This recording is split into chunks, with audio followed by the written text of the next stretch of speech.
صبح جب اس کی آنکھ کھلی تو 7:30 بج رہے تھے۔ وہ جمائی لیتا اٹھا، یونیفارم نکالا اور فریش ہونے چلا گیا۔ تیار ہو کر بال بناتے اسے ہیر کا خیال آیا تھا۔ بال بنا کر نیچے آیا، کچن خالی تھا۔ اسے غصہ آیا تھا۔ اس کا رخ اب اس کے کمرے کی جانب تھا۔ دروازہ کھولا تو وہ وہاں بھی نہیں تھے۔ بستر سمیٹا پڑا تھا۔ اس کا بیگ بھی وہاں نہیں تھا۔ اسے کچھ حیرت ہوئی۔ واش روم کے پاس گیا، نوک کیا، مگر جواب ندار۔ ایک انجانی خوشی نے اسے آن گھیرا تھا۔ چلی گئی، ہیر چلی گئی، یس! وہ خوشیاں مناتے دادی کا نمبر ملا رہا تھا، مگر وہ اٹھا نہیں رہی تھے۔ موجاں ہی موجاں، شام سویرے ہن موجاں ہی موجاں۔ وہ گنگناتا کچن میں گیا چائے بنانے کے لیے۔ ساس پین میں پانی ڈالا اور دانتوں تلے دبائے۔ وہ خوش ہو گیا تھا۔ ایک رات میں مصیبت سے جان چھوٹی۔ جب ٹیبل پر چوڑیوں کی کھنک سنائی دی، اس نے اگنور کر دی۔ بابو! اس کی آواز پر اس نے پلٹ کر دیکھا اور شکر کا ڈبہ ہاتھوں سے گر گیا۔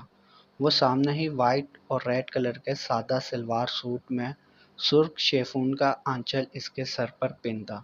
فرینچ ٹیل چھوٹی سی گھنگرو والی پراندی میں قید تھی۔ سلکی بالوں سے کچھ آوارہ لٹیں چہرے پر گھوم رہی تھیں۔ پیروں میں کولہا پوری چپل پہنے وہ بغیر سرخی بندی کے وہ مشرقی عورت کی مثال لگ رہی تھی۔ بابو، ناشتہ بن گیا ہے، گرم ہے، کھا لیں ورنہ ٹھنڈا ہو جائے گا۔ اس کا منہ کھلا رہ گیا، کیونکہ کچن کہیں سے بھی نہیں لگ رہا تھا کہ استعمال ہوا ہو۔ اس نے ایک نظر الیکٹریکل چولہے کو دیکھا۔ تمہیں یہ استعمال کرنا آتا ہے؟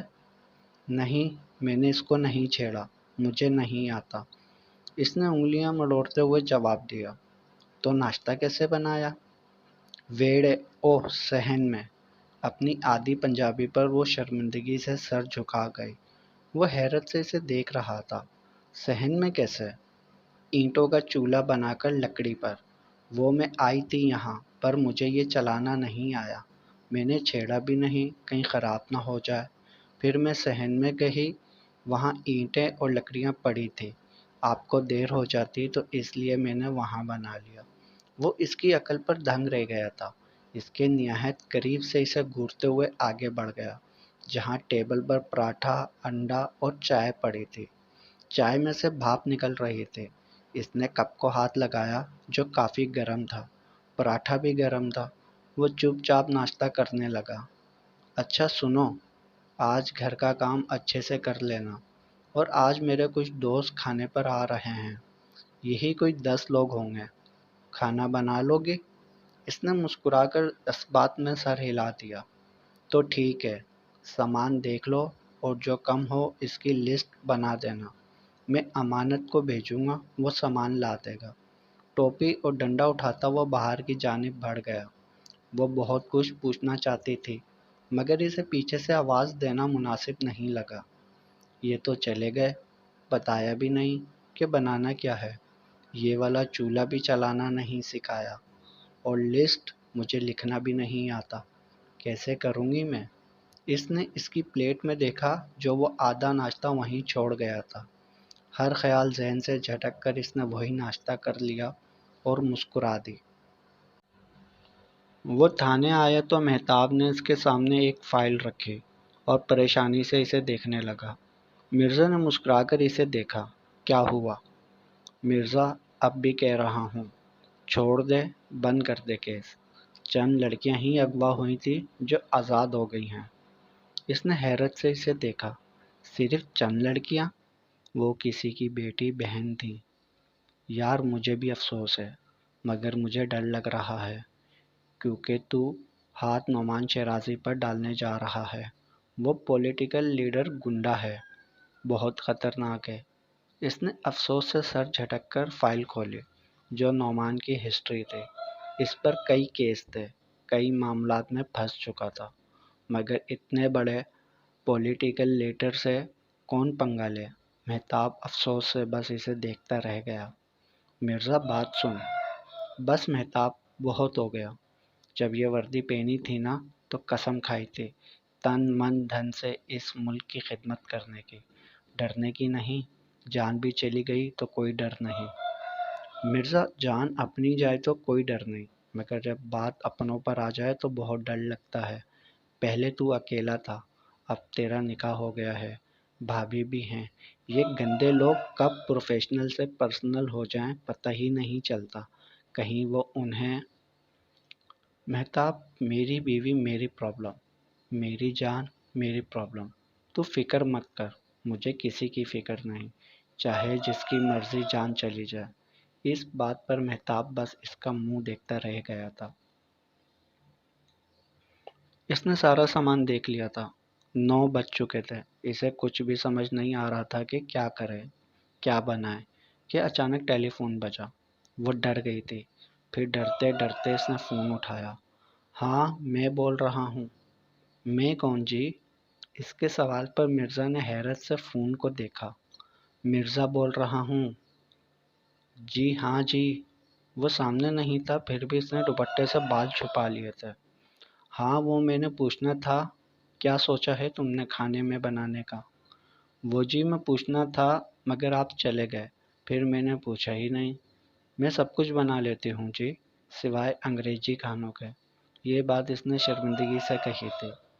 ہاں تو تم بریانی، پلاؤ، کھیر، کوفتے، اور دانیال کو کیا پسند ہے؟ ہاں شامی کباب کڑھائی بنا لینا، 10 لوگوں کے لیے۔ اس کی فرمائش پر وہ کچھ پل سوچ میں پڑ گئی۔ وہ فون کو گھرتا مسکرا دیا تھا۔ ہو گئی بولتی بند مسٹر شیف۔ مس ہیر، کیا ہوا، بنا لو گی نا کہ منع کر دوں؟ سوچ لو۔ وہ تو چاہتا کہ وہ منع کرے اور وہ دادی سے شکایت کرے کہ ان کی سگڑ بہو نے کھانا بنانے سے انکار کر دیا ہے۔ نہیں میں تو یہ سوچ رہی تھی جی کہ اتنا کھانا بنانے کے لیے گھر میں اتنے پتیلے، میرا مطلب بڑے برتن ہیں جی۔ اس نے بیزاری سے فون کو گھورا۔ وہ تمہارا مسئلہ ہے۔ کھٹ سے فون بند کر دیا اور وہ ہیلو ہیلو کرتی رہ گئی۔ اب کیا کروں؟ برتن ڈھونڈوں اور ان سب کے لیے سامان کا کیا کروں؟ کس سے لکھواؤں؟ وہ افسردہ سی بیٹھی تھی، اسے کچھ بھی سمجھ نہیں آ رہا تھا کہ کیا کرے، جب اچانک دروازہ بجا۔ پہلے تو وہ پریشان دیکھتی رہی اور سوچتی رہی کھولے یا نہ کھولے۔ جب زیادہ ہی بجنے لگا تو اس نے کھول ہی دیا۔ سامنے آنکھوں پر گلاسز لگائے کوئی کپ پکڑے کھڑی تھی۔ اس نے مسکرا کر اپنا چشمہ ٹھیک کیا اور ہنس کر بولی، آپ یقیناً بھابھی ہیں، مرزا بھائی کی وائف، نائس ٹو میٹ۔ اس نے ہاتھ آگے بڑھایا جو اس نے ڈرتے ڈرتے پکڑ لیا۔ وہ ابھی اس سے ڈر رہی تھی مگر یہی تھی وہ جس نے مرزا کے دل کی راہیں اس کے لیے ہموار کرنی تھی، مگر کیا دائم کے دل میں وہ گھر کر پائے گی؟ میرا نام امل ہے، میں یہاں سے آپ کے ہمسائے میں رہتی ہوں، کیا آپ مجھے 1 کپ چینی دے سکتی ہیں؟ پلیز جلدی دے دیجیے گا، مجھے یونی بھی جانا ہے۔ وہ اتنی تیزی سے بولی کہ ہیر اس کا چہرہ ہی دیکھتی رہ گئی۔ اس نے اس کی آنکھوں کے سامنے چٹکی بجائی۔ جی دے دیتی ہوں۔ اچھا آپ پڑھی لکھی ہو؟ اس کے دماغ میں ابھی ابھی یہ خیال آیا تھا۔ پڑھی لکھی؟ میں ٹاپر ہوں، ابھی ابھی 2nd سیمسٹر میں میری سی جی بھی 4.5 آئی ہے۔ اس کی بات ہیر کے سر سے گزر گئی تھی۔ اگر آپ کے پاس وقت ہو تو کیا آپ مجھے کچھ سامان لکھ دیں گی؟ کیوں نہیں، بتائیں نا۔ کپ ہیر کو تھماتے وہ سکون سے صوفے پر بیٹھ گئے۔ ہیر بھاگ کر کاپی پینسل اور چینی کا کپ لے آئے۔ لکھو، 4 کلو گوشت، 2 کلو قیمہ، چاول 4 کلو، دودھ 5 کلو۔ اس نے ایک ایک کر کے سارا سامان لکھوانے کے بعد اس کے چہرے پر چمک آ گئی تھی، جسے عمل نے بڑی غور سے دیکھا۔ آپ کتنی معصوم ہیں۔ اس کی بات پر ہیر مسکرا دی۔ وہ چینی کا کپ لے کر چلی گئی تھی۔ کچھ دیر بعد مرزا کا بھیجا ہوا حوالدار بھی آ گیا تھا۔ اس نے لسٹ اسے دی، پیسے مرزا نے اسے دے دیے تھے۔ گھر گھومتے گھومتے اسٹور روم سے بڑے برتن بھی نکال لیے تھے، اینٹوں کے 2 اور چولہے بھی بنا لیے تھے۔ پھر اچانک کام روک کر ہنس دی۔ ہیر تیار ہو جا، آج کھانا نہیں لنگر بنانا ہے، بابو خوش ہو جائیں گے۔ کمروں کی صفائی کے بعد اس کا اگلا پوائنٹ ڈرائنگ روم تھا اور اس کے لیے اسے صوفے ہٹانے تھے۔ وہ باہر سے گارڈ کو لے کر آئی جو اس کی باپ کی عمر کا تھا۔ بابا یہ صوفے ہٹانے میں میری مدد کر دیں گے؟ انہوں نے شفقت سے اس کے سر پر ہاتھ رکھا۔ کیوں نہیں بیٹی،